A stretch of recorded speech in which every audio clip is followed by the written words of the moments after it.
Have you ever felt completely alone in your struggle with sex addiction? Like you're the only one who understands what you're going through? I used to think that too, until I discovered something that completely changed my recovery journey.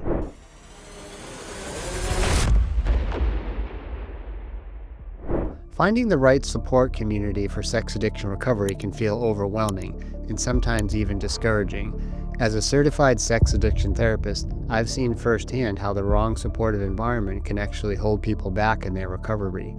But here's the thing, I've also discovered what actually works, and today I'm going to share with you the unfiltered truth about finding a supportive community that will genuinely help you in your recovery. I'm going to walk you through the different types of support groups available, show you what to look for and what to avoid, and most importantly, help you find the right fit for your specific situation. And stick around until the end, because I'm going to reveal the number one mistake people make when choosing a recovery community. It's something that could be sabotaging your progress without you even realizing it. Before we dive in, let me be clear. I'm not just speaking as a therapist here. I've been in recovery myself. I have a sponsor, I work the 12 steps, I have a home group that I attend weekly. So I understand this journey from both sides. What I'm about to share comes from years of both professional and personal experience in recovery communities. Let's start by looking at the most common types of support communities available for sex addiction recovery. First, there are 12-step groups. These include organizations like Sex Addicts Anonymous, Sexaholics Anonymous, Sex and Love Addicts Anonymous, and Porn Addicts Anonymous. They're all based on the principles of Alcoholics Anonymous, and they tend to have a spiritual component to them. Here's the important thing you need to know, that while these groups are incredibly valuable, they're not always the best fit for everyone. If you're agnostic or atheist, or if you're uncomfortable with spirituality, you might find yourself struggling to connect with this program's approach. But there's an even bigger challenge with 12-step groups that nobody really talks about. In my experience, both personally and professionally, I've noticed that many of the groups have a very low rate of recovery. What do I mean by that? You'll often find that most people in these meetings aren't actually sexually sober. They come to meetings, treat them like group therapy or peer supports, but they don't actually work the program. They don't get a sponsor, they don't work the steps, and they're constantly sharing about relapse rather than recovery. Now let me be clear. I'm actually a big proponent of 12-step groups when they worked properly. The problem isn't with the program itself, it's with how people often use or don't use the resources available to them. That's why I tell my clients to try at least 7 different meetings before making a decision. Each group has its own personality and energy, and finding the right fit makes all the difference. Let's talk about another option that's become more popular, Smart Recovery. This is a non-spiritual program that takes a more scientific approach to addiction recovery. However, there's something more important you should know. These groups aren't specifically for sex addiction. They're open to people dealing with all types of addictions. While this may sound inclusive, it can actually create some challenges for people with sex addiction. Many people struggling with sex addiction feel uncomfortable sharing their experience in a mixed group, fearing judgment or misunderstanding from others who might not relate to their specific struggles.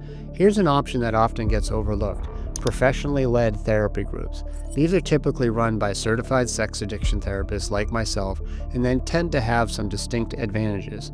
First, they're professionally facilitated, which means there's structure and guidance from someone with clinical expertise. Second, everyone in the group is dealing with specific sex addiction, so there's a deeper level of understanding and relatability. And perhaps most importantly, these groups often have a higher level of accountability and recovery success rates because they're part of a structured treatment program. Now, if you're Christian or faith-based, there's another option worth considering: Celebrate Recovery. This is a faith-based program that can be particularly helpful with people of faith and important in your recovery journey. The advantage here is that you're working on your recovery within a framework that aligns with your spiritual beliefs. All these are great, but here's what I've found works best for many people, and this is something I've implemented in my own program, the Core Foundations Recovery Program. The most effective support communities are actually embedded within a comprehensive recovery program. Here's what I mean.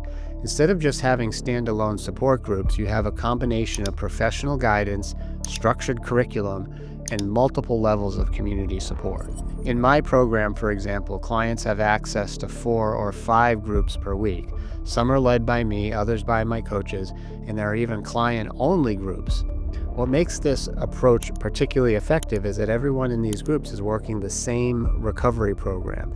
They're all following the same curriculum, they're all accountable to the same standards, and they're all focused on positive recovery rather than talking about relapse. So let me wrap this up by giving you some concrete steps.